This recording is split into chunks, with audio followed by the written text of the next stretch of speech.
জনগণের রাজনীতি নাকি রাজনীতির জনগণ, রাজনীতির আয়নায় কতটা প্রতিফলন জনগণের, তাদের অবস্থান কোথায়, সেই হিসাবটি বুঝতে যমুনা টেলিভিশনের রাজনীতির এই আয়োজন।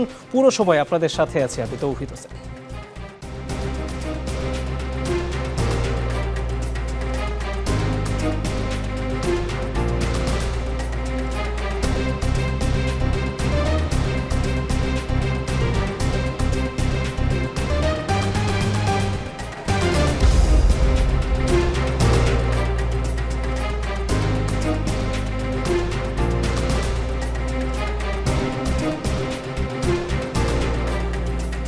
বাংলাদেশে একসাথে এই মুহূর্তে অনেক কিছু চলছে। সরকারের প্রথম বাজেট নিয়ে সরগরম আলোচনা চলছে, যদিও সংসদে সেই বাজেট আলোচনা কতটুকু বাজেটের মধ্যে থাকছে নাকি রাজনৈতিক উত্তাপ ছড়াচ্ছে সেটি নিয়ে এক ধরনের প্রশ্ন রয়েছে। প্রধানমন্ত্রীর বিশেষ সফর হয়েছে, পররাষ্ট্রনীতি নিয়ে মানুষের নানা ধরনের পূর্বাভাস বা প্রাক্কলন চলছে। আর এর পাশাপাশি সবচেয়ে বেশি যেটি বিপদের কারণ হয়ে দাঁড়িয়েছে সেটি হচ্ছে আমাদের আইন শৃঙ্খলা পরিস্থিতিতে কতটা নিরাপদে আসলে আমরা বসবাস করতে পারছি। এবং এই বিষয়গুলো নিয়ে যখন সাধারণ মানুষ এবং আমাদের মতো যারা গণমাধ্যম কর্মী তাদের ভিতরে যখন আলোচনাগুলো চলছে, সেই আলোচনার পেছনের দিকটি আমরা জানতে চাই, বিশ্লেষণগুলো আমরা জানতে চাই, যুক্তিগুলো আমরা বুঝতে চাই। সেজন্যই আমরা আমন্ত্রণ জানিয়েছি তিনজন অতিথিকে। আমাদের সাথে তারা তিনজনই স্টুডিওতে যোগ দিয়েছেন। একজনের জন্য আমরা এখন অপেক্ষা করছি।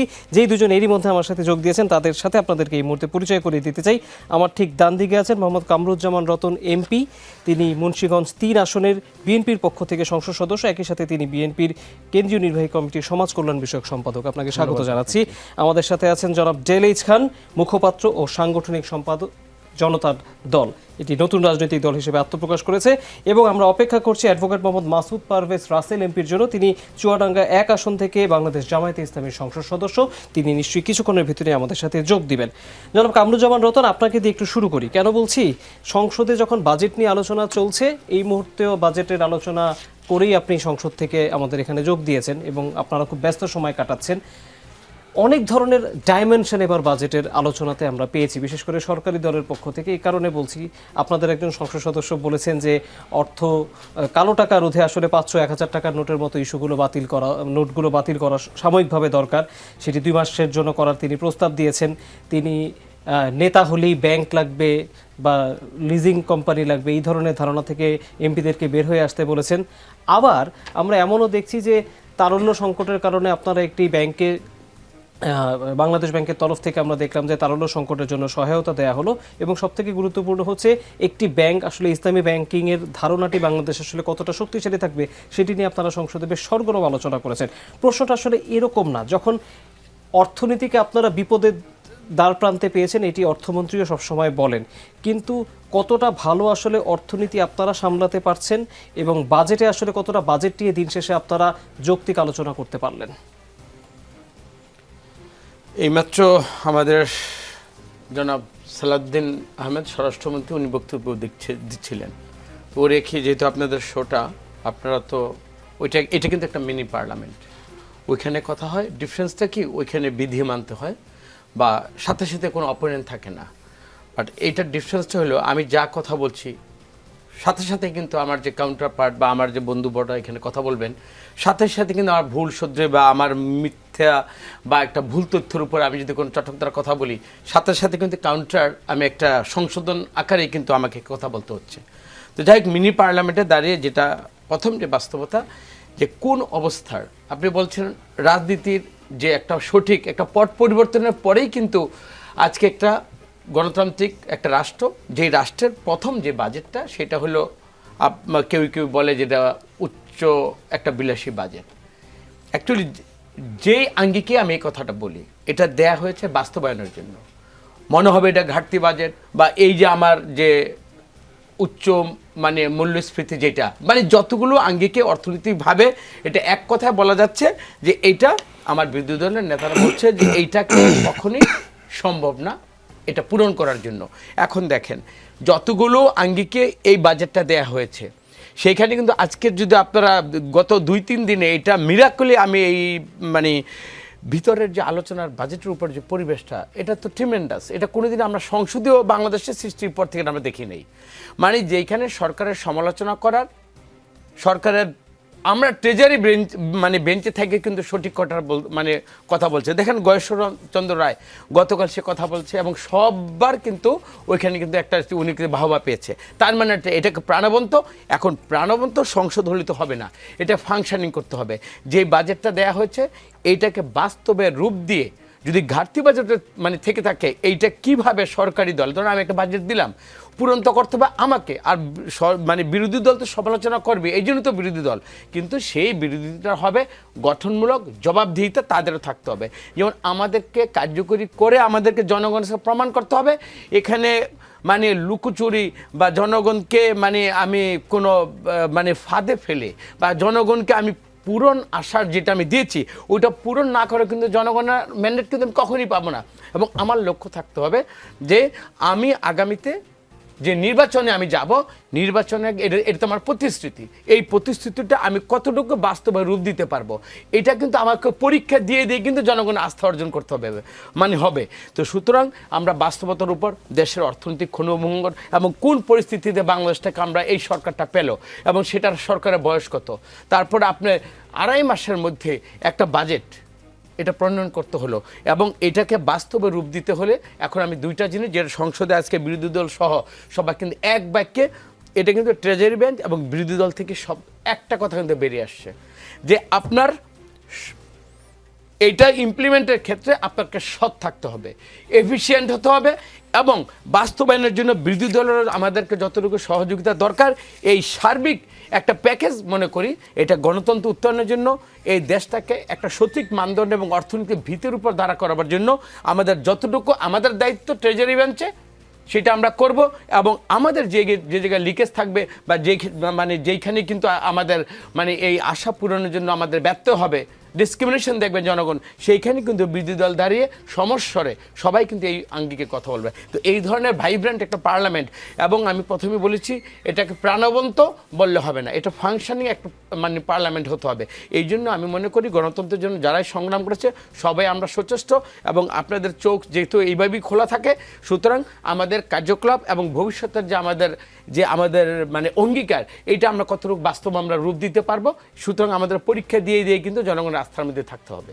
ধন্যবাদ আপনাকে জনাব রতন। আমরা এই পর্যায়ে আমাদের সাথে যোগ দিয়েছেন জামাতে ইসলামের চুয়াডাঙ্গা 1 আসন থেকে নির্বাচিত সংসদ সদস্য অ্যাডভোকেট মোহাম্মদ মাসুদ পারভেজ রাসেল। জনাব রাসেল, আপনাকে স্বাগত জানাচ্ছি। জনাব রাসেল, আমি বাজেট নিয়ে প্রশ্ন করছিলাম, কারণ বাজেট অধিবেশন নিয়ে আপনাদের খুব ব্যস্ত সময় কাটছে, এটা আমি জানি। একটি বিষয়ে আলোচনার ভিতরে বারবার এসেছে, সেটি হচ্ছে যে বাজেট নিয়ে আসলে বিরোধী দল কতটা কন্ট্রিবিউট করতে পারছে সংসদে, সেটা নিয়ে এক ধরনের প্রশ্ন উঠেছে। স্বাস্থ্য প্রতিমন্ত্রী তো আজকে বলেই ফেলেছেন যে বাজেটের বাইরে অন্য সব বিষয়ে বিরোধী দল আলোচনা করছে। স্বাস্থ্য সংস্কার কমিশন এত বড় একটা বিস্তৃত প্রতিবেদন দিলে আপনারা কোনো ধরনের অবজারভেশন বা মন্তব্যই জানাননি। কামরুজ্জামান রতন বলছেন খুব ভাইব্রেন্ট সংসদ, কিন্তু আবার ওনার দলের মন্ত্রীরাই বা প্রতিমন্ত্রীরাই বলছেন যে আপনারা সংসদে বাজেট ইস্যুতে খুব বেশি পার্টিসিপেট করেননি, পলিটিক্যাল ইস্যুতে যতটা আপনারা সরব ছিলেন এবারের বাজেট অধিবেশনে। কি বলবেন? ধন্যবাদ আপনাকে সহ যারা আমাদের এই আজকের এই শোতে উপস্থিত আছেন সকল দর্শকবৃন্দকে। আপনি যেটা বলছিলেন যে বাজেট অধিবেশনের কথা, যেমনিভাবে ওনাদের স্বাস্থ্য প্রতিমন্ত্রী বক্তব্য দিয়েছেন, আবার তেমনিভাবে আমাদের মাননীয় স্পিকার বলেছেন যে উনি 7মবারের মতো উনি সংসদ সদস্য হয়েছেন। ওনার মুখ থেকে আমরা শুনেছি এই বর্তমান পার্লামেন্ট হচ্ছে ওনার দেখা শ্রেষ্ঠ পার্লামেন্ট বলে ইতিমধ্যে তিনি ঘোষণা করেছেন।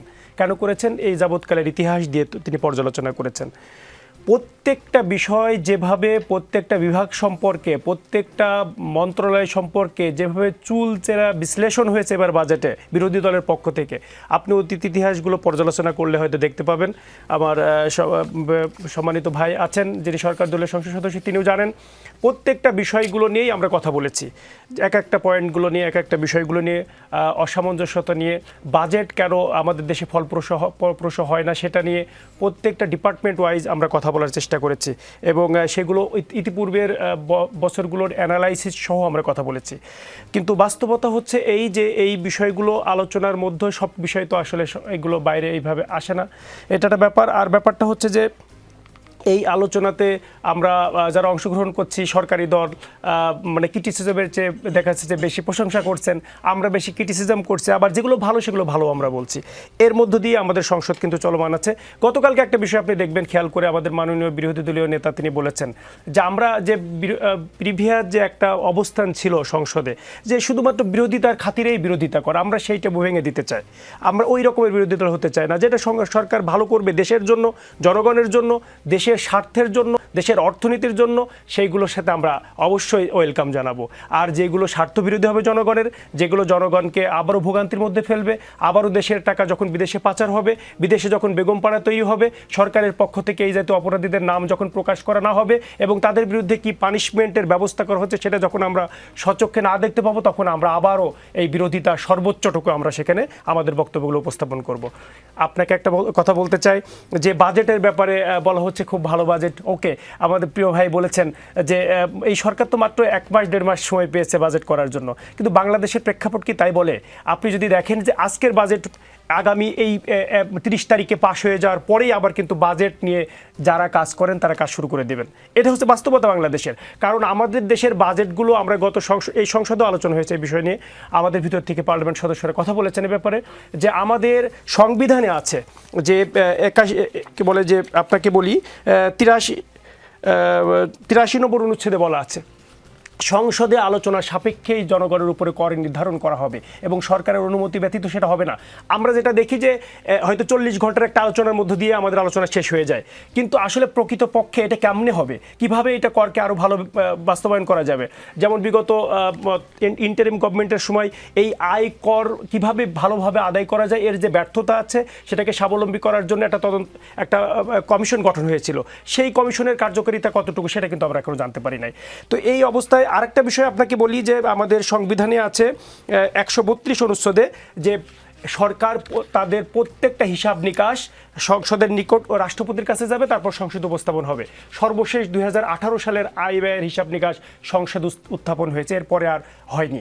তো এই যে অবস্থা, যে বাজেট প্রণয়নের সাথে যদি সংসদ সদস্যরা সরাসরি সম্পৃক্ত থাকার সুযোগ পায়, আমাদের অনেকগুলো সংসদে স্থায়ী কমিটি আছে, কিন্তু বাজেট প্রণয়ন সংক্রান্ত কোনো স্থায়ী কমিটি কিন্তু সংসদে নাই। এটা আমরা আলোচনার মধ্য দিয়েই আমাদের কাজ শেষ হয়ে যায়, এরপরে বাজেট পাস হয়ে যায়, আবার নতুন করে আবার শুরু হয়। এবং এই বাজেট পাসের সাথে পরিকল্পনা মন্ত্রণালয়, অর্থ মন্ত্রণালয় যারা সাথে সম্পৃক্ত, তারাই কিন্তু যারা এই যারা আয়করের কাজ করেন তারাই নির্ধারণ করে নিচ্ছেন যে আমি এই বছর কতটুকু আয়কর আদায় করব। আপনি কতটা আস্থা পাচ্ছেন সরকারি বাজেট বাস্তবায়ন করতে পারবে? আমরা বলছি যে এই বাজেট অবশ্যই আশা জাগা নিয়ে বাজেট আমাদের, কিন্তু একটা দুর্বল অর্থনীতির উপর দাঁড়িয়ে কিন্তু এই বাজেটটি পাস করা হয়েছে। বাংলাদেশ কিন্তু বলা যায় যে মোর ওভারলেস, আপনি দেখবেন যে এখানে আমরা প্রায় কি বলা যে ঋণের একটা বোঝা, আমার বিরাট বোঝা ঘাড়ে পড়ে নিয়ে চলছি। আমরা লাস্ট এই সরকার যখন ক্ষমতা গ্রহণ করে তখন 23 লক্ষ কোটি টাকা আমাদের ঋণ ছিল বিদেশে, মানে বিভিন্ন ঋণ দেশি বিদেশি মিলে।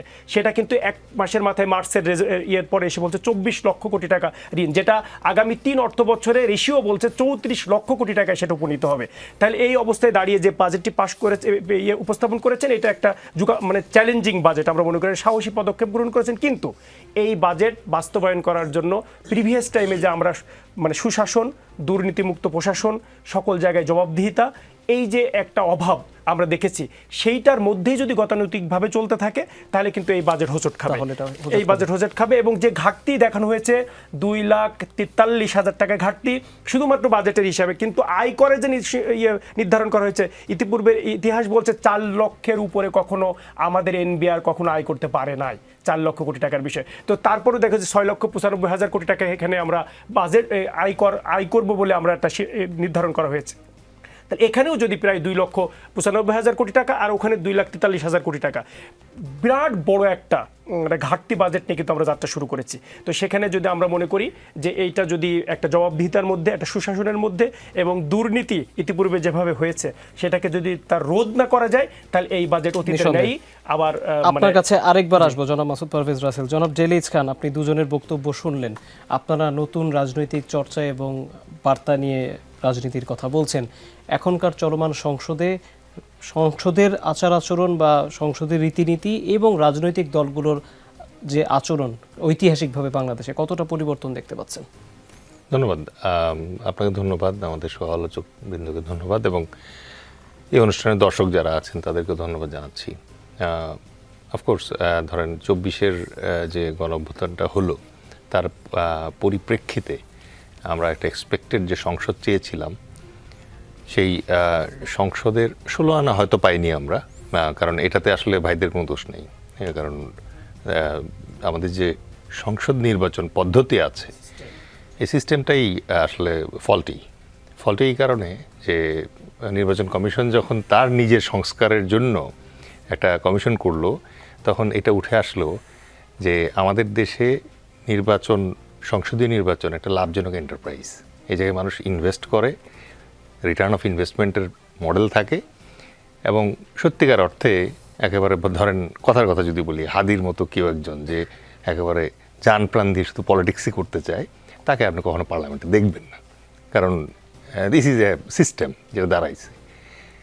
আর দ্বিতীয়ত যে সমস্যাটা হয়ে গেছে সেটা হচ্ছে যে আমরা আমাদের মাননীয় সংসদ সদস্য যারা আছেন তাদেরকে তাদের ক্লাসিক ল মেকিং রোলে রাখতে পারছি না। ডিজাইনটাই এমন যে তার এলাকার সকল কিছুর সভাপতি সে হবেন। সো এর ফলে যেটা হয় যে আমরা ডিজায়ার্ড যে ইয়েটা চাই, সংসদের কাছ থেকে চাই, সেটা এতদিন পাই নাই, ঠিক আছে। বাট আমি যদি আমার স্মরণকালে বলি তাহলে এর ভেতরে এই সংসদে অনেক বেশি লেহাজ দেখতে পাচ্ছি আমি। এখন এটাকে কড়া সংস্কৃতি অথবা কড়া রাজনৈতিকভাবে অনেকে হয়তো বলবে যে গৃহপালিত ব্যাপার স্যাপার, আমরা ওটা বলবো না। তবে আমরা বলবো যে কিছু ইস্যুতে বিরোধী দল, মানে অনেকে মজা করে বলে যে বিরোধী দল বেতন পায় বিরোধিতা করার জন্য। আমি তো বিরোধী দল না, সো আমি বেতন পাই না, আমি সমালোচনা করি। সো সেই পয়েন্ট অফ ভিউ থেকে কিছু ব্যাপার আছে যেগুলোর ব্যাপারে বিরোধী দলের কাছ থেকে বিরোধিতা আরেকটু প্রকটভাবে আমরা আশা করছিলাম, কারণ সরকারের না অনেক সময় হাত পা বাঁধা থাকে, চাইলেও সরকার অনেক সময় উগ্রতা প্রদর্শন করতে পারে না। অনেক সময় সরকারকে ইচ্ছা করে নীরব থাকতে হয়, কারণ তার যে মহাকৌশলটা আছে সেটা যাতে আগে রিভিল না হয়ে যায়, এখানে গোপনীয়তার ব্যাপার আছে। কিন্তু যখন আমরা দেখি সীমান্তে হত্যা চলছে কিন্তু বিরোধী দল নীরব, সরকারি দল তো নীরবই, বিরোধী দলও নীরব। যখন আমরা দেখি যে ওই পার থেকে হেমন্ত এবং শুভেন্দু তারা ক্রমাগত পলিটিক্যাল রেটোরিক ছুড়ে যাচ্ছে, আর আমাদের এই 4096 কিলোমিটার সীমান্তে 102 জন এমপি আছে সংসদীয় এলাকা, তাদের কেউই আসলে তাদের এগেইনস্টে কোনো পলিটিক্যাল রেটোরিক না দিয়ে তারা চেয়ে আছে বিজেপির দিকে, ঠিক আছে। তো এই ধরনের জায়গাগুলোতে আমরা কিছুটা আশাহত হচ্ছি। আমাদের কাছে দুইটা জিনিস মনে হচ্ছে, একটা হচ্ছে যে সরকার দলের যে ব্রুট মেজরিটি আছে এবার, এই মেজরিটির কারণে শুরুতেই আসলে বিরোধী দল একটু ব্যাকফুট দিয়ে শুরু করছে। 100 মিটারের রেসে ও ধরেন সরকারি দল অলরেডি 80 মিটার অ্যাহেড থেকে শুরু করছে, সুতরাং সে তো আসলে ক্যাচ আপ করতে পারবে না তাকে কখনো। মজার ব্যাপার দেখেন, সরকারি দলগুলো কি 2টা শপথ নেওয়ার কথা ছিল, ঠিক আছে। তারা একটা শপথ নিয়েছে, আর একটা সংবিধান সংস্কারের যে শপথটা আছে এটা সে নেয়নি এবং এটা নিবেও না, সে ডেলিভারেটলি এটা নেয়নি। কেন নেয়নি? কারণ আজকে এই ভাইরা যেরকম পাশাপাশি তারা ডিবেট করছে, শপথটা নিলে এভাবে ডিবেট করতে হতো। কিন্তু সরকারি দল যেটা অ্যাডভান্টেজ নিয়েছে এই জায়গায়, সে বাধ্য করছে যে প্রত্যেকটা পয়েন্ট সংসদে যেতে হবে। সংসদে গেলে কী হবে? ভোট হবে। ভোট হলে পরে আপনার মেজরিটি আছে, আপনি যা চাইবেন প্রত্যেকবার ওটাই জিতবে, সংসদীয় রীতি, আপনি এটাকে চ্যালেঞ্জ করতে পারবেন না। আর বিরোধী দলের ক্ষেত্রে যেটা আমরা এক্সপেক্ট করছিলাম যে তারা হয়তো আরেকটু মানে শুরুতে কয়েকদিন ওয়ার্কআউট করে চলে গেছেন, বাট দেন এখন যখন বাজেটের ব্যাপারে আমরা দেখছি, যেমন এই বাজেটটার দিকে লক্ষ্য করেন আপনি, ভেরি অ্যাম্বিশাস একটা বাজেট, যেটা কিছুক্ষণ আগে আমার শ্রদ্ধেয় সহ আলোচক বললেন যে এনবিআর একটা সার্টেইন ওয়াটারমার্কের ওপরে কখনো ওঠেই নাই গত 54 বছরের ইতিহাসে, সেইখান থেকে আরও আপনি 2 লাখ বাড়ায় দিয়ে রাখছেন। এই মুহূর্তে ইকোনমি কোথায় আছে? এই মুহূর্তে ইকোনমি কিন্তু খুব জাম্পিং স্টেজে নাই। চায়নাতে গেছে, হাত মোটামুটি খালি নিয়ে ফিরে আসতে হয়েছে, কোনো প্রতিশ্রুতি নাই, কিন্তু স্পেসিফিক কোনো প্রতিশ্রুতি ওখানে পাই নাই। তো ওই জায়গাটাতে এসে আমার কাছে যেটা মনে হয়েছে পজিটিভ, সেটা হচ্ছে যে সরকার দলীয় কিছু শ্রদ্ধেয় মন্ত্রী আছেন যারা দাপটের সাথে সংসদীয় রীতিনীতি, আচার আচরণ অত্যন্ত সুকৌশলে তারা শেখান। আর বিরোধী দলও আগের মতো উগ্র বিরোধিতা করেন না, তাদের ভাষায় শালীনতা পরিলক্ষিত হচ্ছে এবং আমরা আশা করছি যে এই প্র্যাকটিসটা যদি আমরা বজায় রাখতে পারি তাহলে সামনে হয়তো আরও চমৎকার ল মেকিং ডিবেট দেখতে পাবো। নিঃসন্দেহে। ধন্যবাদ।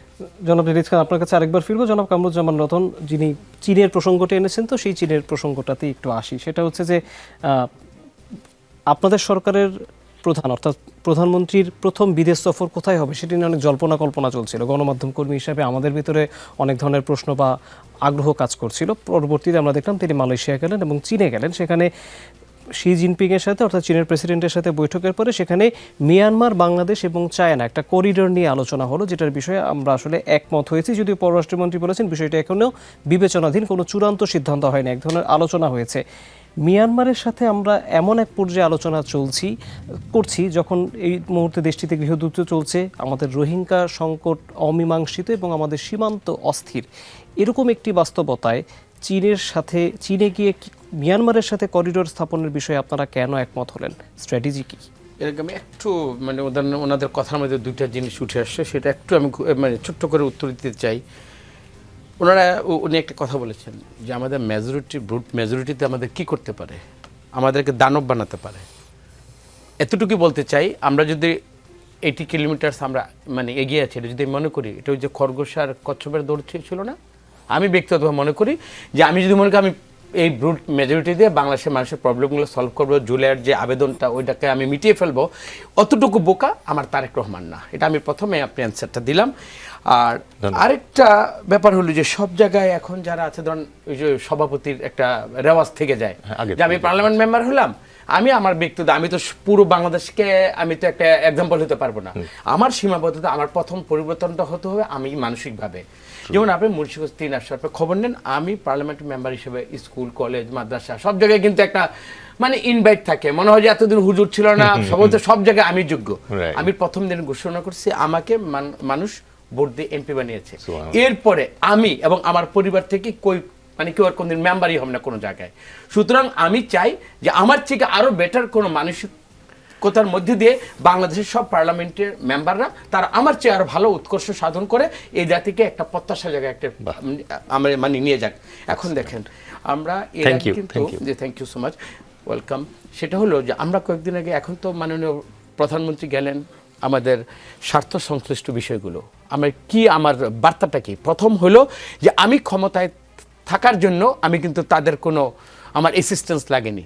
সোজা কথা বলি, যেই দেশ পার্শ্ববর্তী দেশ হিসাব বলে যে জামাত ইসলাম আর বিএনপিকে ঠেকাইতে হইলেও আমাকে ভোট দিতে হবে। আমরা দেখেছি তো সুজাতা সিংয়ের যে বার্তাটা ছিল যে তোমরা যদি এইভাবে হয় বাংলাদেশ জামাত ইসলামের কাছে মৌলবাদী হয়ে যাবে। ওর পর থেকে কিন্তু বাংলাদেশের মানুষ সচেতন হয়েছে। আর জুলাই আন্দোলনে যতগুলো মানুষ শহীদ আমাদের কি শিখিয়েছে? প্রথম হলো আমাদের মেরুদণ্ড সোজা করে আমার জাতির সত্তা, আমার সার্বভৌমের উপর আমার বাঁচতে শিখিয়েছে।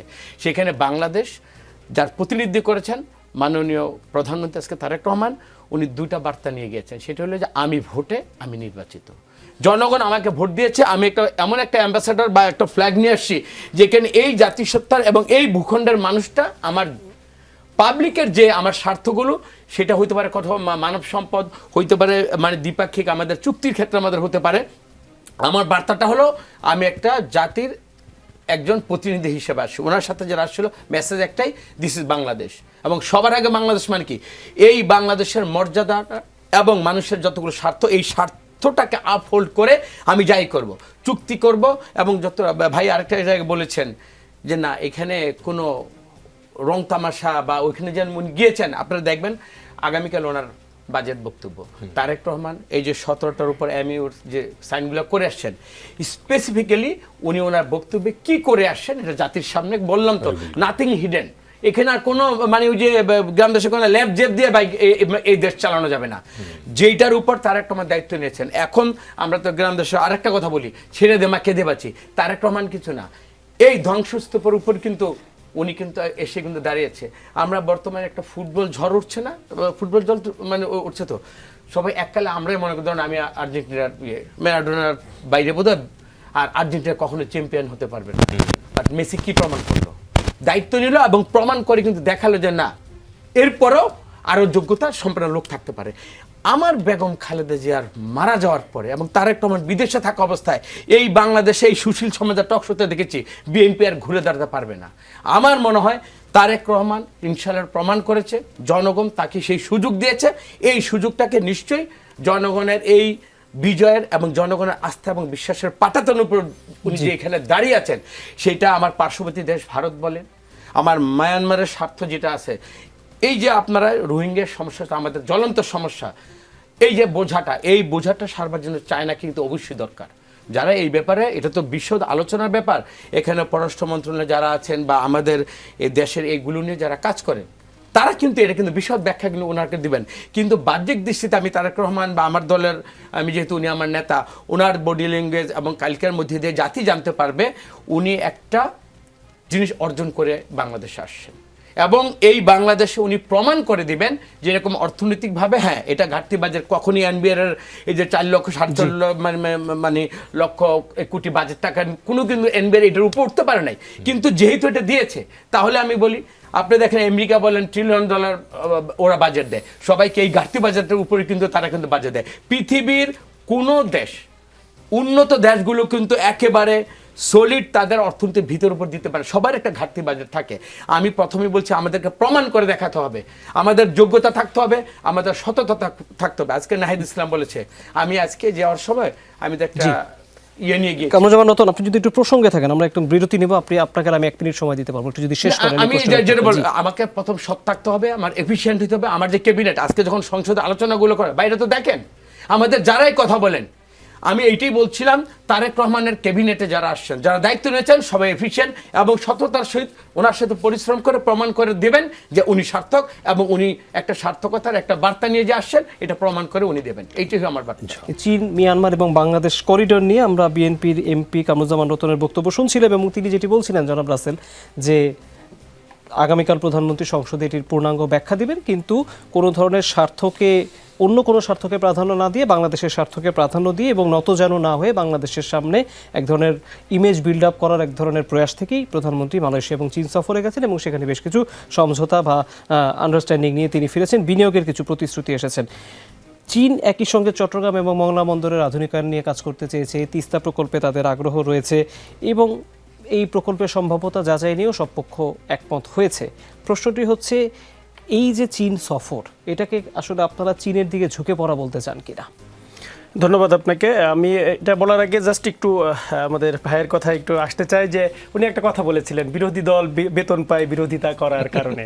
আসলে আমরা মনে করি সকল সংসদ সদস্য জনগণের কাছে দায়বদ্ধতা নিয়েই সংসদের দায়িত্ব পালন করে, জনগণের কথা উপস্থাপন করার জন্যই তাদেরকে পারিশ্রমিক বা সম্মানী দেওয়া হয়। এটাই হচ্ছে বিষয়, এবং আমরা সেই কাজটি করার চেষ্টা করে যাচ্ছি। এই বিষয়গুলো নিয়ে উনি আরও বলেছেন, সীমান্ত হত্যা এরকম হচ্ছে বা পুশিং করা হচ্ছে, ব্যাপার নিয়ে কেন আমরা কথা বলছি না। ইতিমধ্যে আপনি সংসদ যদি দেখে থাকেন তাহলে দেখবেন আজকেও আমাদের পক্ষ থেকে বলা হয়েছে, ইতিপূর্বেও গত 2 দিন আগে আমরা আমাদের 68-এ একটা নোটিশ নিয়ে এসেছি গত কয়েকদিন আগে, যে আমরা এটার উপরে একটা উন্মুক্ত আলোচনা চাই, কিন্তু বাজেট আলোচনার সময়ের কারণে যে কোনো কারণে আমরা সেই সুযোগটা এখনো পেয়ে উঠি নাই। আমরা এটা নিয়ে কথা বলতে চাচ্ছি, আমরা যেমনিভাবে জ্বালানি থেকে শুরু করে জাতীয় ইস্যুগুলো প্রবলেম হবে সবগুলো বিষয়ে আমরা দৃষ্টি আকর্ষণ করে আলোচনা করে সমাধান করতে চাচ্ছি। এটা আমাদের একটা ন্যাশনাল ইস্যু, এবং শুধু ন্যাশনাল ইস্যু না, এটা আমাদের সিকিউরিটির প্রশ্ন। সুতরাং এই সিকিউরিটির প্রশ্নে পাশের একটা রাষ্ট্র থেকে যেভাবে একজন কি বলা যায় যে স্থানীয় একজন মন্ত্রী, যিনি পার্শ্ববর্তী একটা প্রদেশের যিনি চিফ মিনিস্টার, তিনি যে বক্তব্যগুলো দিয়েছেন সেটা বলেছেন, সেটার ব্যাপার নিয়েও আজকে আমাদের বিরোধী দল থেকে আমাদের বিরোধী দলের চিফ হুইপ এ ব্যাপারে সংসদে উপস্থাপন করেছেন তার বক্তব্যটি, যে এই ব্যাপারে পররাষ্ট্র মন্ত্রণালয়কে শক্তভাবে জবাব দিতে হবে, আমাদের পক্ষ থেকে আমরা দাবি করেছি। তো এইভাবে আমরা প্রত্যেকটা বিষয়ই আমরা উপস্থাপন করার চেষ্টা করছি, এবং আমরা বলছি, গতকালকে আমাদের বিরোধী দলীয় নেতা আমির জামাত তিনি বলেছেন যে আমরা একটি শক্ত পররাষ্ট্র নীতি চাই, এবং বাইরের দেশের সাথে আমাদের কি চুক্তি হচ্ছে সেটা জনগণ তথা বিশেষ করে জনগণের প্রতিনিধি হিসেবে সংসদের জানার অধিকার আছে, সংসদের সামনে সেটা উপস্থাপন করতে চাই। আমরা বিশ্বাস করি যে আগামীকাল আমাদের মাননীয় প্রধানমন্ত্রী কালকে যে এই গত 2 দিন যে সফরে ছিলেন, এবং সেটার ব্যাপারে আমাদের বিরোধী দল থেকে শুরু করে সকলেই আমরা এই যে গুড মুভ একটা আমরা মনে করি, যে আমরা মানে চীন এবং মালয়েশিয়া এগুলো আমাদের বন্ধুপ্রতি রাষ্ট্র হিসেবে আমরা মনে করি, এবং পরীক্ষিত বন্ধু তারা, বিভিন্ন সময় আমাদের পাশে তারা থেকেছেন। আমাদের পররাষ্ট্রনীতি সকলের সাথে সমান হবে, আমরা এটা চাই। আমরা কেউ প্রভু হয়ে যাবে, আমরা তার অধীনস্থ হয়ে যাব, এই পররাষ্ট্রনীতিতে বিগত 17 বছর যেভাবে চলেছে আমরা সেটা চলতে চাই না। এই জন্যই আমরা এই কথাগুলো বলেছি। তো এই বিষয়গুলো নিয়ে আমরা কথা বলছি। ইতিপূর্বে এই সমস্ত বিষয়গুলো নিয়ে এই যে ভাই যেটা আলোচনায় নিয়ে এসেছিলেন, আমরা নির্বাচনের পরে 2টা শপথ নেওয়ার কথা ছিল, সেটা না হওয়ার কারণে, সংবিধান সংস্কারের বিষয় আসার কারণে, এবং এই যে দিনের পর দিন আমাদের বাজেটের পরিমাণ বাড়তে থাকে 786 কোটি থেকে আজকে 7,000 পারিয়ে 7 লক্ষ পারিয়ে 9 লক্ষে উপনীত হয়েছে যে বাজেট, সেখানে আমরা সেই দুর্নীতির বহর কিন্তু বাড়তে বাড়তে চলে গিয়েছে। এই যে জবাবদিহিতা, অ্যাকাউন্টেবিলিটি, এবং এই যে আমরা যেটা লক্ষ্য করি যে সবসময় যারা সরকারে থাকেন তখন তাদের বিরুদ্ধে কিন্তু কোনো অপরাধ আর খুঁজে পাওয়া যায় না, যে বিরোধী দল হয়ে যান তখন তাদের অনেক বিষয়গুলো সামনে চলে আসেন। আমরা যেটা বলেছি বক্তব্যের মধ্য দিয়ে, সরকারে থাকা অবস্থায় যেন একটা পুঙ্খানুপুঙ্খে সুন্দর আমাদের সাংবিধানিক প্রতিষ্ঠানগুলো, বিশেষ করে দুর্নীতি দমন কমিশনকে আরও কার্যকর করে এটাকে যেন ফলপ্রসূ করা হয়, এবং এই চলমান অবস্থায় যে কাজগুলো আমরা নিয়েছি সেগুলো বাস্তবায়িত হচ্ছে না, এগুলো কোনো পকেট গলে বাইরে চলে যাচ্ছে। আমি একটু আবার ধরিয়ে দিই চীন ইস্যু, আমি তিস্তা প্রকল্প নিয়ে আপনাকে প্রশ্ন করেছিলাম। চীনের বিষয়টা যেটা আমি বলছি যে এখানে যে ইস্যুটা রয়েছে, আমরা বলছি যে এটা তিস্তা প্রকল্প, এটা দীর্ঘদিনের আমাদের একটা লালায়িত স্বপ্ন, এবং এইটা প্রকল্প বাস্তবায়ন হলে আমাদের কৃষি ব্যবস্থা, আমাদের আর্থিক অবস্থা, টোটাল আমাদের একটি বিরাট বড় অঞ্চল, আমরা হিসাব করেছি প্রায় 10 থেকে 12টি জেলার একদম পুরো চিত্রটাই চেঞ্জ হয়ে যাবে। তো সেই ক্ষেত্রে আমরা আশা করি যে এখান থেকে আমরা চীনকে দিয়ে করালে ভালো হবে। এটা আমরা মনে করি যে এইটা মানে এটাকে আরও আমরা স্টাডি করতে পারি, অবশ্যই স্টাডি করতে পারি, এবং সেটা মিউচুয়াল আন্ডারস্ট্যান্ডিংয়ের মধ্য দিয়ে, এবং এত বড় প্রজেক্ট বাস্তবায়ন করতে গেলে সরকারের যে অর্থনৈতিক অবস্থা, নিজস্বভাবে বাস্তবায়ন করার আমাদের কতটা সক্ষমতা আছে, কারণ ইতিমধ্যেই আমরা কিন্তু বাজেটে আমাদের আভ্যন্তরীণ ব্যাংক খাত থেকে 1,22,000 কোটি টাকা আমরা লোন নিব এটা বলে ফেলেছি। এইরকমভাবে যদি আমাদের ব্যাংকিং খাত থেকে আমরা সরকার লোন নিই, তাহলে যারা ব্যক্তিগতভাবে বিনিয়োগ করতে চায় তারা কিন্তু ক্ষতিগ্রস্ত হয়ে যাবে। তো সেই ক্ষেত্রে বিদেশ থেকে লোন পাইলে যেটা স্বল্প ঋণে পাওয়া যায়, এবং সেটা দীর্ঘমেয়াদী পরিশোধ করার সুযোগ থাকে, এবং ইতিপূর্বে বড় বড় প্রজেক্টের ক্ষেত্রে চীন আমাদের পাশে ছিল। আমরা মনে করি যে যারা আমাদের জন্য পজিটিভ হবে, যারা এই কাজটার ক্ষেত্রে আমাদেরকে সহযোগিতা করতে হবে ভালো, এবং যাদের দিয়ে বাংলাদেশ উপকৃত হবে তাদের দিয়ে এটা করলে ভালো হবে। নিঃসন্দেহে ধন্যবাদ আপনাকে। আমি আবার আপনার কাছে ফিরবো। জনাব রেলিস খান, আপনি সামরিক বাহিনীতে দীর্ঘদিন কাজ করেছেন। চীন প্রসঙ্গে আপনাদের, মিয়ানমার প্রসঙ্গে আপনাদের খুব ভালো আন্ডারস্ট্যান্ডিং থাকে সবসময়। চীন রোহিঙ্গা প্রত্যাবাসনে মধ্যস্থতার আশ্বাস দিয়েছে, যেটি কামরুজ্জামান রতন বলছিলেন যে এই রোহিঙ্গাদের প্রত্যাবাসন করতে হলেও চীনকে এক ধরনের পাশে রাখা দরকার আছে। কিন্তু প্রশ্নটা হচ্ছে, এই দেশটি মিয়ানমারের জান্তা সরকারের ঘনিষ্ঠ মিত্র। আমরা একদিকে দিয়েছি তারা জান্তা সরকারকে সমর্থন দিচ্ছে, আবার বাংলাদেশকে তারা বলছে রোহিঙ্গা সংকট সমাধানে তারা কাজ করতে চায়। এটি আসলে স্বার্থের সংঘাত মনে করেন কিনা? এই যে পুরো করিডোরের ইস্যুটা, এই করিডোরের ইস্যুটাকে আপনি নিরাপত্তার দিক থেকে কতটা আসলে বাংলাদেশের স্বার্থ সংশ্লিষ্ট মনে করেন? কনসিডারিং দ্য ফ্যাক্ট এরকম বিষয়ে আলোচনা হয়েছে, প্রধানমন্ত্রীর উপদেষ্টা ব্রিফিংয়ে বলেছেন যে 2+2 নীতিতে আলোচনা হবে, অর্থাৎ যখন এই আলোচনাগুলো হবে পররাষ্ট্রমন্ত্রী এবং প্রতিরক্ষা মন্ত্রী এই আলোচনাগুলোতে থাকবেন। আমাদের যেহেতু প্রতিরক্ষা মন্ত্রী নেই আলাদা করে, আমরা হয়তো প্রধানমন্ত্রী হয়তো কাউকে মনোনীত করবেন ওই আলোচনাগুলোতে যাওয়ার জন্য, এবং 2+2 তারা মেনশন করেছেন। সামরিক দিকগুলো তখন বেশি গুরুত্ব পায়। আপনার সার্বিক মূল্যায়ন জানতে চাই এই আলোচনা কি? অনেকগুলো প্রশ্ন একবারে। আচ্ছা, it's okay, let me handle it. First যেটা হচ্ছে যে আপনার আসলে কনফিউজ হওয়ার কোনো কারণ নাই যে ইন্ডিয়া যাবেন না চীন যাবেন। হাদিসে বলছে জ্ঞান অর্জনের জন্য চীন যেতে হবে, ঠিক আছে? তারেক রহমান মুসলমান, এটা তো প্রভাবিত উনি হবেন এটাতে। This number 1 fun apart. আজকে 2026-এ এসে আপনি আসলে কোথায় যাবেন? ট্রাম্প কোথায় গেছে, পুতিন কোথায় গেছে? It's Beijing. আপনার চীনে যাইতেই হবে এখন, চীন নিজেকে ওই হাইটে নিয়ে গেছে। দ্বিতীয়ত হচ্ছে চাণক্যের থিওরি অনুযায়ী আপনার সাথে যে বর্ডার আছে যেসব দেশের, সেসব দেশ আপনার সম্ভাব্য শত্রু। চাণক্যের থিওরি অনুযায়ী আপনার সম্ভাব্য শত্রু যারা, তাদের যারা শত্রু, ঠিক আছে, তারা আপনার বন্ধু, ঠিক আছে?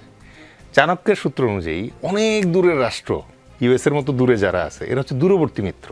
এদের সাথে আপনি আরএনজি সেক্টরে অ্যাডভান্টেজ নেবেন, কিন্তু আপনার দেশ যখন বিপদে পড়বে তখন কিন্তু আপনার নিকটতম মিত্র যে আছে সে যদি আপনার পক্ষে রেসপন্ড না করে তাহলে সমস্যা। গত 17 বছর মানে এর আগের অংশে আমাদের ওই বুদ্ধিবোধ ছিল না, বাট গত 17 বছর খুব ক্লোজলি দেখার সুযোগ হয়েছে। আমরা আসলে বন্ধুহীন ছিলাম, ঠিক আছে? এবং আমরা বন্ধুহীন ছিলাম বলেই 7 লাখ 7.5 লাখ রোহিঙ্গা বাংলাদেশে ঢুকছে, বাট কেউ কিছু বলে নাই, ঠিক আছে? সবাই ভিক্ষা ছিটাইছে, এই যে এনজিওদের মাধ্যমে ওখানে ছিটাইছে। কিন্তু আপনি বোঝার চেষ্টা করেন, এই আপনার স্টুডিওতে ওই রোস্ট্রামটা আপনি ভাইয়াকে দিলেন যে ঠিক আছে আপনি একটু দাঁড়ান কিছুদিনের জন্য অথবা কিছুক্ষণের জন্য, এই রোস্ট্রামটা উনি আর ছাড়ছেন না। তাহলে এই রোস্ট্রামটা আসলে আপনার থাকলো কিনা? একটা দেশের ভৌগোলিক অখণ্ডতা এটার জন্য যুদ্ধ করা যায়, এটাকে প্রভোকেটিভ একটা অ্যাক্ট হিসেবে ধরা যায়। 8,500 একর জায়গা যেটা রোহিঙ্গা ক্যাম্পের আন্ডারে চলে গেছে, আপনি ভাইয়া, রাসেল ভাই অথবা রোমেন ভাই যারা আছেন, তারা একজন সাধারণ বাংলাদেশি হিসেবে বাংলাদেশের যে কোনো প্রান্তে যেতে পারবে এক্সেপ্ট রোহিঙ্গা ক্যাম্প। রোহিঙ্গা ক্যাম্পে ঢুকতে হলে ক্যান্টনমেন্টের মতো আপনাকে কিন্তু পাস নিতে হবে, তারপর ঢুকতে হবে। ওই মাটি কি আদৌ আমাদের আছে কি না, এটা কিন্তু তাত্ত্বিক একটা প্রশ্ন। আর আপনার মাটির 8,500 একর এলাকা যদি কেউ দখল করে বসে থাকে, পাশের রাষ্ট্রের নাগরিক, এটা তো তার দখলেই চলে গেছে।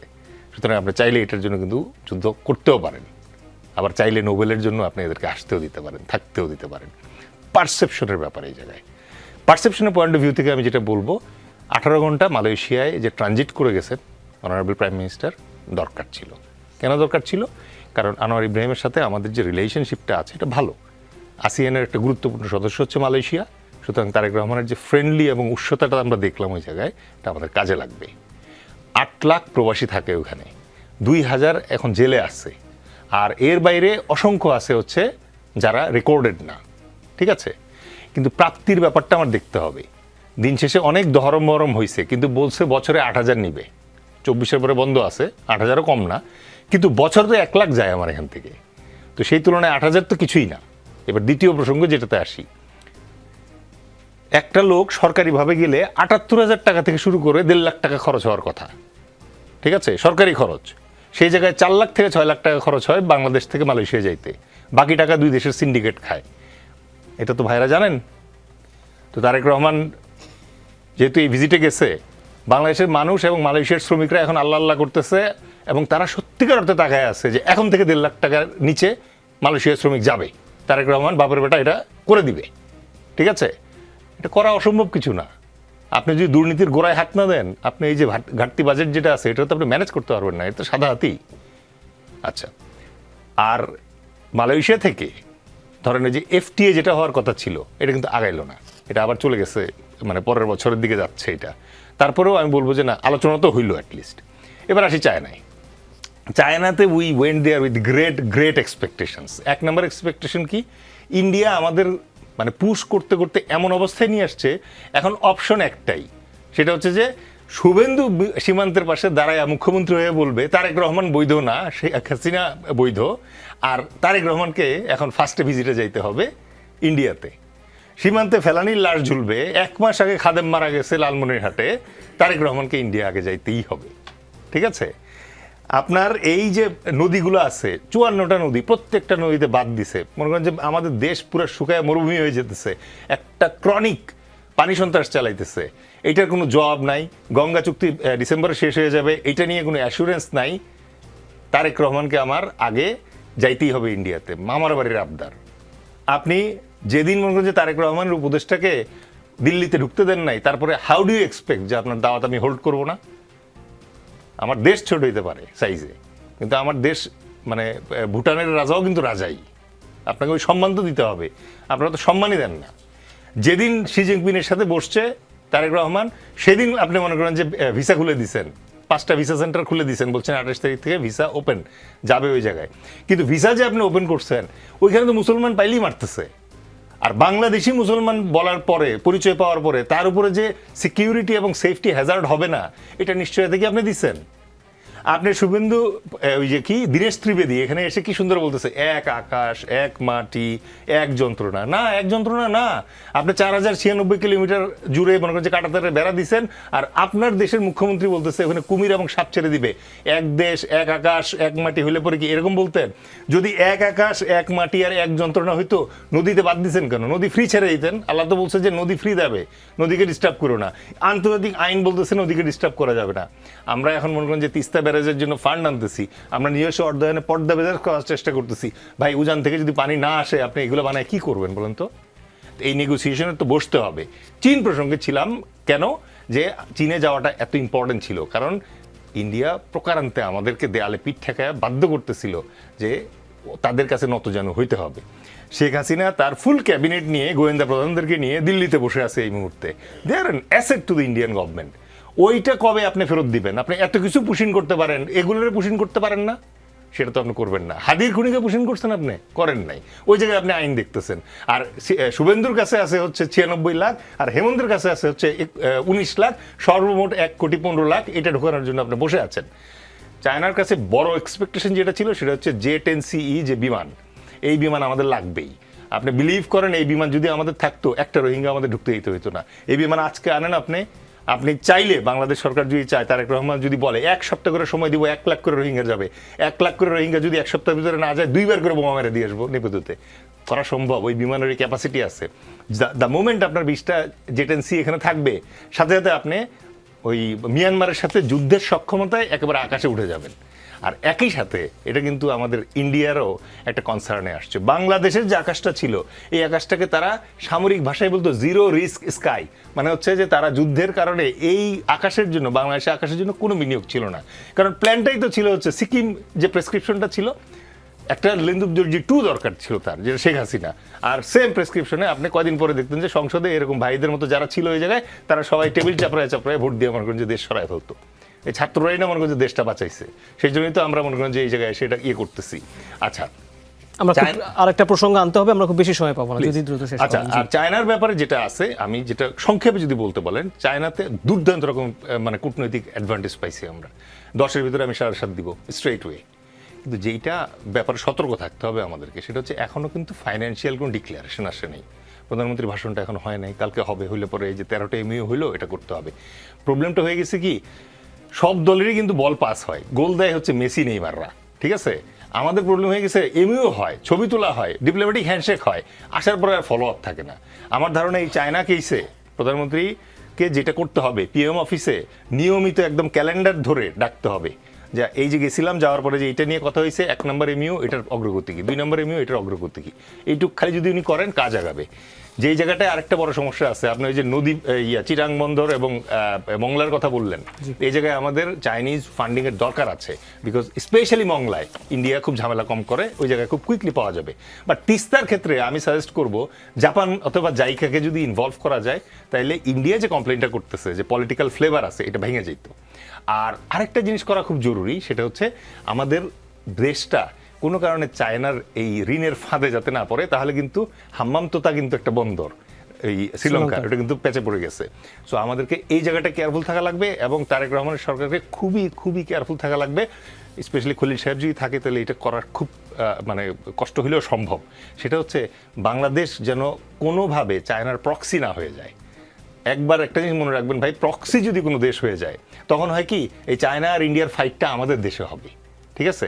গার্লফ্রেন্ডের প্রতি কিন্তু মানুষের দেখবেন যে খুব অ্যাট্রাকশন থাকে, কিন্তু প্রস্টিটিউটের প্রতি কিন্তু ওই সম্মানটা থাকে না। বুঝতে পারছি। জনাব ডেলিস খান, আমাদের আর 5 মিনিট সময় পাবো আমরা, আমি সবাইকে 1 থেকে 1.5 মিনিট করে সময় দিতে পারবো, কিন্তু প্রসঙ্গটা খুব জরুরি, যে কারণে আমি এই প্রসঙ্গটা শেষ প্রশ্ন করতে চাই জনাব কামরুজ্জামান রতন আপনাকে। আইন শৃঙ্খলা পরিস্থিতি, অপরাধ, খুন, ধর্ষণ, একই পরিবারে 3-5 জনকে মেরে ফেলা, সব কিছু নিয়ে আমি খুব টেনশনে আছি দেশের নাগরিক হিসাবে। এই আইন শৃঙ্খলা পরিস্থিতি নিয়ন্ত্রণে কতটা সফল আপনারা নিজেদেরকে মনে করেন, কনসিডারিং দ্য ফ্যাক্ট পুলিশ বলছে তারা নিজেরাই খুব অসহায়, তারাও নিজেদের মনোবল চাঙ্গা করার চেষ্টা করছে। তুরাগ নদীতে আসলে কতজন নিহত হলো, এটিকে আসলে গুজব নাকি আদৌ যারা লাভ দিয়েছিল তারা কে, সেই পরিচয় এখন পর্যন্ত স্পষ্ট হয়নি। আমাদেরকে একটু স্পষ্ট করবেন আইন শৃঙ্খলা পরিস্থিতি নিয়ে আপনাদের প্ল্যানটা কি? যেই সত্যি যেই প্রসঙ্গটা নিয়ে আসছেন, যে সমস্যাটা নিয়ে আসছেন, এটা আপনারা বলার জন্য খুব সহজ, কিন্তু যাকে যে রাষ্ট্রকে করে মানে দেখাতে হবে, এবং জনমতের কিন্তু স্থায়ী কোনো রূপ নেই। বাট এই জনমত কিন্তু এই সরকারকে ম্যান্ডেট দিয়েছে, এগুলো আবারও বলছি, এগুলো করে দেখাতে হবে। এখন দেখেন আইন শৃঙ্খলার পরিস্থিতি, বিশেষ করে দেখেন এই যে মাদকের যে একটা মানে বলবো কি, এটা অভিশপ্ত যে বাংলাদেশের জন্য।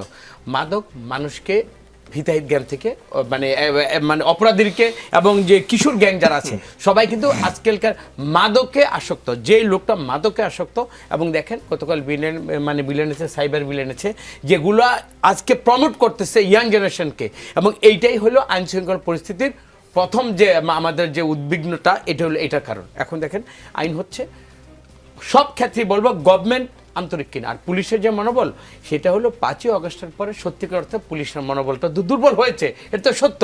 কিন্তু এই পুলিশদেরকে দেশকে ভালোবাসলে, গণতন্ত্রকে ভালোবাসলে অবশ্যই এই সরকারের যে নির্দেশনাগুলো, প্রথমেই বলেছি সালাউদ্দিন সাহেব উনি অত্যন্ত সাহসী মানুষ, উনার জীবনটা কিন্তু একটা এক্সটেনশন লাইফ।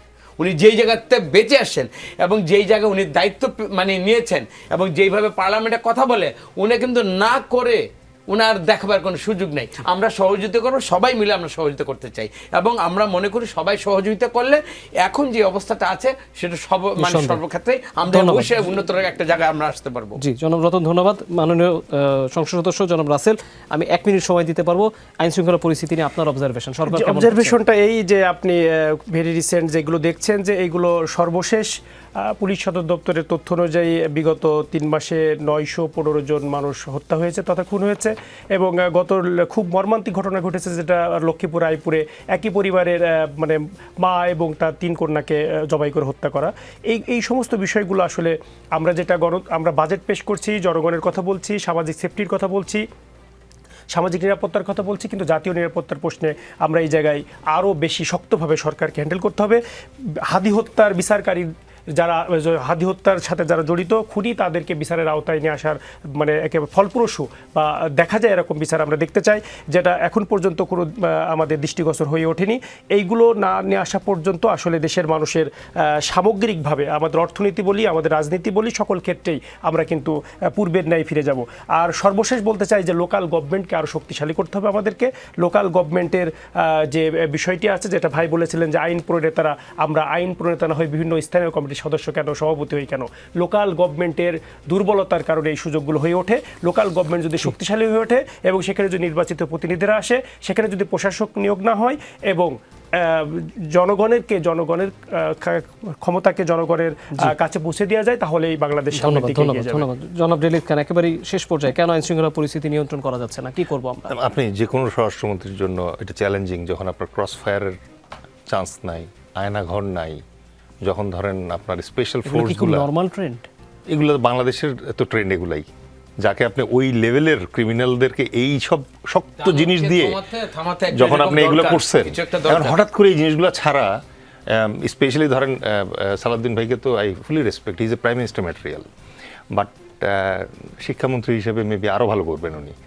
বাট স্বরাষ্ট্র মন্ত্রণালয়ের জন্য যেই ইয়েটা দরকার, এইজটা দরকার, ওইটা এই মুহূর্তে এগুলো ছাড়া তাকে ম্যানেজ করতে হলে হাইলি স্মার্ট গেম খেলা লাগবে। দেখেন, বোঝার চেষ্টা করেন, রামিসাকে দেখতে গেছে তারেক রহমান, এটার ইম্প্যাক্ট যতটুকু, রামিসার যে ধর্ষক তাকে শাহবাগে আপনি দৃশ্যমান ফাঁসি দিচ্ছেন, এটার ইম্প্যাক্ট কিন্তু আরও বেশি। বাংলাদেশের এই মুহূর্তে সরকারের প্রতি আমার আপিল যেটা থাকবে, শুধু পুলিশের পেছনে আপনি বাজেট বাড়ায় দিয়ে রাতারাতি পুলিশকে আপনি রেডি করতে পারবেন না, বরং দৃশ্যমান শাস্তি দেওয়ার যদি শুরু করা যায়, আমি বলতেছি না যে রাস্তায় সব ফাঁসি দিতে হবে, বাট যেগুলো হয়েছে, যেমন ধরেন মেজর সিনহার ফাঁসিটা তো আপনি এখন দিতে পারেন। সো এগুলো যখন লোকজন দেখে, ক্রিমিনালরা যখন দেখে যে আরে এখন তো বিচার হচ্ছে এই সরকারের আমলে, তখনই কিন্তু তারা আস্তে আস্তে ভয় পায়। তো আপাতত 1 মিনিটে এর চেয়ে বেশি আর না। থ্যাংক ইউ, অনেক ধন্যবাদ সবাইকে। আমরা বেশ কিছু বিষয় আপনাদের অবজারভেশন জানাম। আমরা একেবারে অনুষ্ঠানের শেষ পর্যায়ে। দর্শক, আমরা কতটুকু আপনাদেরকে জানাতে পারেছি তা না, কিন্তু আজকে যারা আমাদের এখানে যুক্ত হয়েছিলেন অতিথিরা, তারা নিজেদের জায়গা থেকে নিজেদের বিশ্লেষণটা বলার চেষ্টা করেছেন। আজকের আয়োজন এখন পর্যন্ত, আমরা ফিরবো বৃহস্পতিবার রাতে। ততক্ষণ ভালো থাকুন, সুস্থ থাকুন, সবাই অনেক ভালো থাকবেন।